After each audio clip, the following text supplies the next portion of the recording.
The question is, will I get amnesia yet again?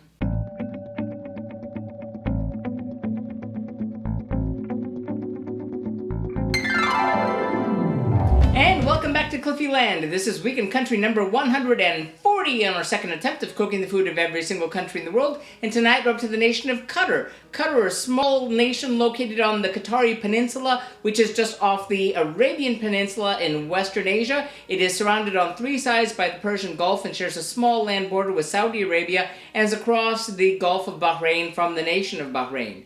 Now, its food is, well, that's a little complicated. That has to do with the people who live in the nation of Qatar. You see, there are about 313,000 Qataris living in Qatar, but there are 2.3 million expatriates, or people from other countries, living in Qatar. That's a long, complicated economic discussion right there. But that means that most of the traditional food you're going to find in the nation is that of those other people. And that's nations like India and Pakistan and Nepal, among others. And then you'll also find a lot of Western dishes in the fancy Western restaurants that you're going to find in Qatar as well. So the traditional Qatari dishes are mostly done at home, and for that we have to see how things went when we faced this whole problem last time around.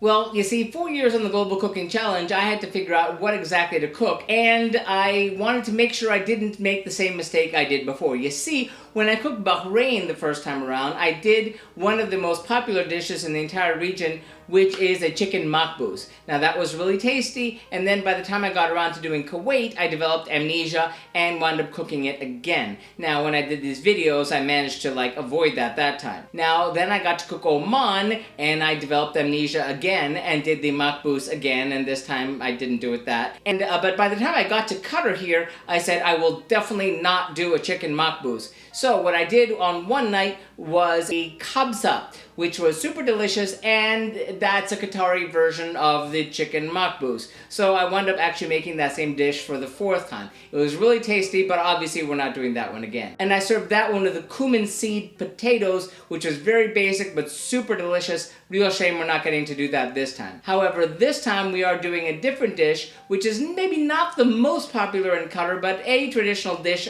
on the Arabian Peninsula, and that one is Margoog. And Margoog is a lamb stew with various vegetables in it, and its key feature is a Baharat spice mix. So we're making the Baharat spice mix to go with that. And that came out really nicely last time, and I was looking forward to doing it this time.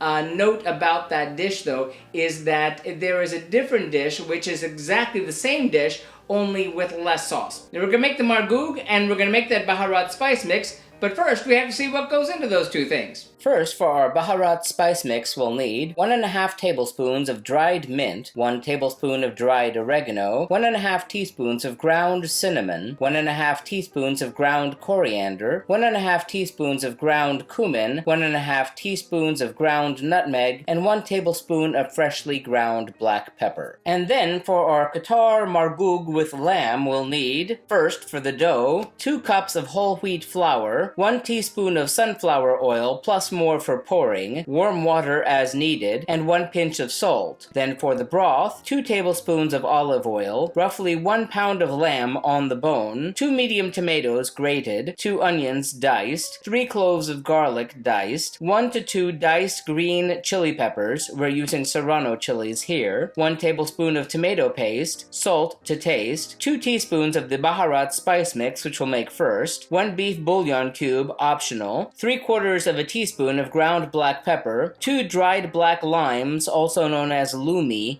halved, and then for the vegetables, 1 to 2 carrots, which will be peeled and cut into large pieces, 1 large eggplant or 2 smaller ones, cut into 1 to 2 inch cubes, 1 pound of pumpkin cut into 1 to 2 inch cubes, you may also use squash if pumpkin is unavailable, 1 large zucchini cut into large pieces, and for the finishing, 1 teaspoon of cardamom and 2 tablespoons of freshly chopped cilantro. That looks good. We've got to get cooking.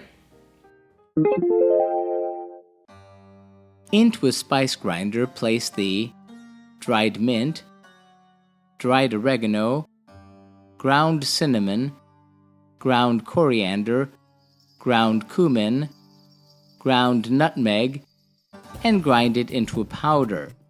Add the black pepper, grind that into a powder, and transfer to a sealed container and store for up to 1 week.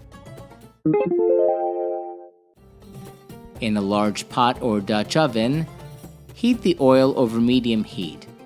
Add the onions and the garlic and saute the onions until translucent, about 5 minutes. Then add the lamb, salt, pepper, Baharat spice mix, green chili peppers, and cook, stirring often until the lamb is seared. Note, you can add a splash of hot water if the spices start to stick to the pot.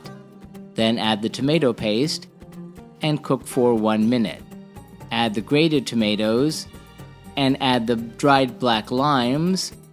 Add 2 cups of hot water, and optionally here you can add the bouillon cube. Bring that to a boil, cover and let simmer under gentle heat for 1 hour. Then while the stew cooks, in a large bowl place the flour, oil, and just enough warm water to form a dough. Knead that into a dough ball. Cover the bowl with plastic wrap and let it rest for 30 to 40 minutes. Meanwhile, preheat your oven to 350 degrees Fahrenheit. Then, on an oiled surface, roll out the dough into an even thin layer. Cut into circles or diamond shapes. Oil a baking tray or casserole dish. Place the dough pieces on the tray and sprinkle with oil. Bake for 5 minutes. Flip and bake for 5 minutes more or until golden brown. Remove the tray from the oven and set it aside. Then, when the hour is up, add 2 cups of hot water to the pot. Bring it back to a full boil. Add the carrots. Add the pumpkin. Add the pasta pieces, a few at a time, stirring gently. Remove the lamb and place it on an oiled baking tray or glass casserole, and roast that in the oven at 350 degrees Fahrenheit for about 10 minutes, flipping once. Cover and let simmer again for 40 minutes. Remove the lamb from the oven and set it aside. Then add the eggplant, add the zucchini, and cover and let cook for another 20 minutes. Add the lamb back to the pot, sprinkle with cardamom, and cover and let heat through until serving. Serve in stew bowls, dress with chopped cilantro, wipe plates, and serve warm.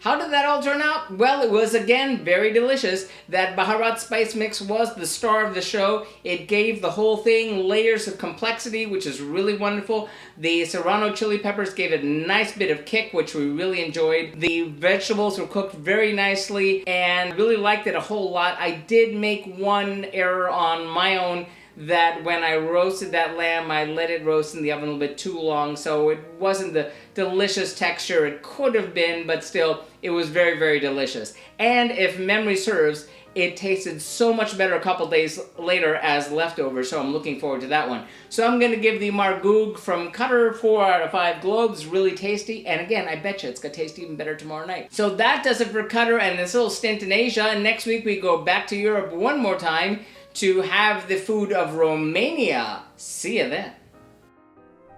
And remember, if you'd like to see our streams live when they happen, follow us on Periscope or Facebook Live. Like and subscribe to be advised when these videos are posted. If you have any thoughtful feelings or helpful suggestions about the food that we're cooking, sound off in the comments. Remember, links to the original recipes, remember these aren't my recipes, are found in the About section. And tune in next time. Thanks for watching and happy eating!